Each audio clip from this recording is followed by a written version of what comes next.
বিভিন্ন form fill up করতে গিয়ে আমরা দেখি অনেক ফর্মেই একটা কলম থাকে যেখানে আমাদের বয়স কত জানতে চাওয়া হয়। আমাদেরকে সেখানে আমাদের বয়স কত বছর, কত মাস এবং কত দিন এক্স্যাক্ট সেটা বলতে বলা হয়। আমরা বুঝতে পারি না কি করে এই বয়স নির্ণয় করব। এখন আমরা এই বয়স কিভাবে নির্ণয় করতে হয় তা শিখব। দেখো, আমি এখানে লিখেছি, মনে করো তোমার জন্ম 15ই আগস্ট 1992 সালে, আর তোমাকে বলা হলো 1 এপ্রিল 2024 সাল এই দিনে এবং ওই তারিখে তোমার বয়স কত। তাহলে তোমার বয়স 15ই আগস্ট 1992 সাল আর 2024-এর 1 এপ্রিল তোমার বয়স কত এটা জানতে চাওয়া হলো। তুমি তখন কিভাবে ক্যালকুলেশন করে বার করবে? দেখো, প্রথমে যে তারিখ পর্যন্ত তোমাকে বয়স নির্ণয় করতে বলা হবে সেই তারিখটা ওপরে এভাবে বসিয়ে দাও, অর্থাৎ বছর, মাস, সময় মানে দিন।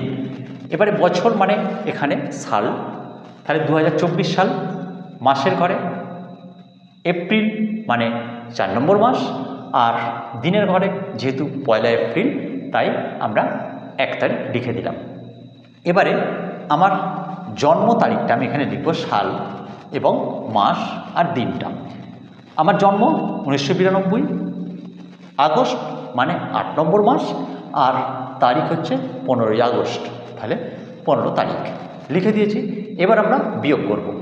তার আগে একটা কথা বলে রাখি, দেখো আমরা এটা জানি যে 1 বছর মানে 12 মাস এবং 1 মাস মানে 30 দিন। এই যে দুটো সম্পর্ক আমাদের এই অঙ্কে ক্যালকুলেশন করতে কাজে লাগবে।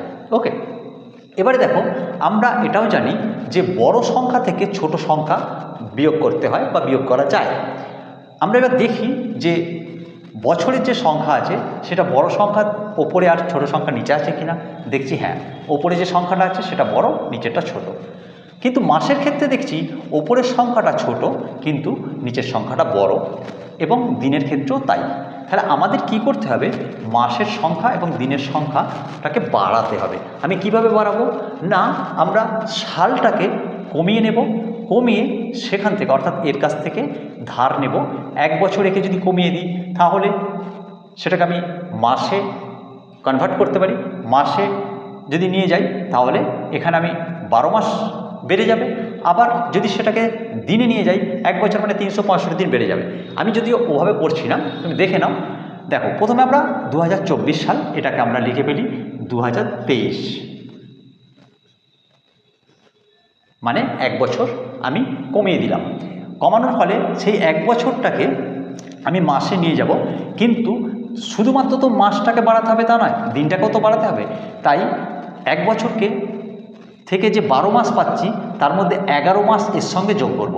তাহলে 11 মাস আর এর উপরে আছে 4 মাস, 11 আর 4-এ কত হয় 15 মাস।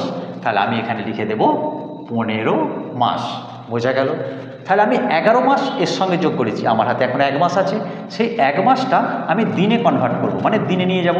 1 মাস মানে 30 দিন, তাহলে 30 দিন আর এর কাছে আছে 1 মানে 31 দিন আমি লিখে দেব। বোঝা গেল? এবারে আমরা এই ওপরের সংখ্যা থেকে এই নিচের সংখ্যাটা বিয়োগ করব, তাহলেই উত্তর পেয়ে যাব। আমাদের এখন এই যে লাইনটা এটা ইনভ্যালিড হয়ে গেল। ওকে, ক্রস দিতে হবে না, কিন্তু যাতে তোমরা সহজে বুঝতে পারো আমি তাই জন্য এই লাইনটা ক্রস দিয়ে দিলাম। ওকে, এবার বিয়োগ করি। 31 থেকে 15 বাদ দিই, তাহলে হয় 16। 15 থেকে 8 বাদ দিই, তাহলে হয় 7। আর 2023 থেকে 1992 বাদ দিলে হয় 31।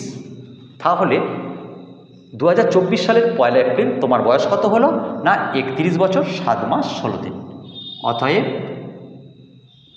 তুমি লিখবে আমার বয়স, আমরা যদি উত্তর হিসাবে লিখি তাহলে 31 বছর 7 মাস 16 দিন। ওকে।